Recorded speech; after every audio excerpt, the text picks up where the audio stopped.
You step into the yard and find the dirt is hard as concrete. Dandelions are multiplying between the rows, and the new growth on your fruit trees is suddenly covered in a swarm of aphids. Typical management relies on a cycle of reaction. You reach for a bottle of chemical herbicide, spray a broad-spectrum pesticide, and dump synthetic fertilizer onto the dirt to force a result. This approach is exhausting and expensive. Despite the effort, the weeds and pests inevitably return because the underlying environment hasn't changed. This suggests a flaw in the modern paradigm. We are struggling because we are fighting the messengers instead of addressing the disease they are reporting. The book Reading the Land proposes that we are currently illiterate to the language of nature. The land is constantly communicating its needs. It provides a running commentary on what is broken and what is required to fix it, provided we learn how to decode the signals. This framework breaks the ecosystem into 3 overlapping stories: the underground city, the surface signage, and the vital signs. Dirt is often treated as an inert sponge, but a single teaspoon of healthy soil contains more microorganisms than there are humans on Earth. Beneath the surface, it is a thriving biological metropolis. This diagram shows the citizens required for the city to function. It needs decomposers to recycle nutrients, grazers to liberate them for the plants, and engineers like earthworms to build the essential infrastructure of roads and tunnels. We can read this city using our senses. A rich, earthy smell indicates active decomposition, while a sour or sulfurous scent signals that the soil has gone anaerobic. If the soil feels like crumbly cottage cheese, the biology is healthy. If it feels like solid modeling clay, the city's roads have been paved over. These 2 rituals provide a deeper diagnosis. The spade test allows you to inspect the soil layers and count earthworms, while the infiltration test measures exactly how quickly the soil accepts and channels water.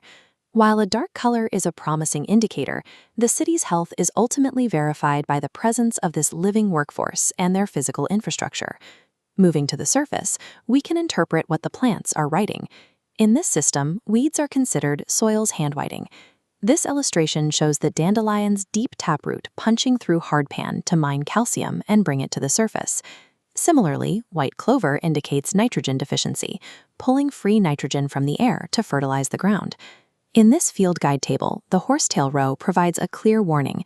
Its presence marks areas with high water tables, poor drainage, and highly acidic conditions. These plants fulfill a critical ecological job. They arrive specifically to stabilize damaged ground or address nutritional gaps that the grower has neglected. Insects act as the ecosystem's real-time vital signs. As this graphic shows, they are the fastest communicators in the system, reacting to imbalances in days or weeks rather than seasons. The stress indicator panel shows aphids targeting vulnerable plants leaking amino acids. If you kill those aphids with chemicals, you also destroy the ladybugs and ground beetles in the predator guild, creating a predator vacuum, leaving the land defenseless against the next pest generation. A heavy pest infestation highlights a systemic failure. The insects are revealing a specific weakness in the plants or a disruption in the food web that should be keeping populations in check. Mastering this language means learning to read in full sentences.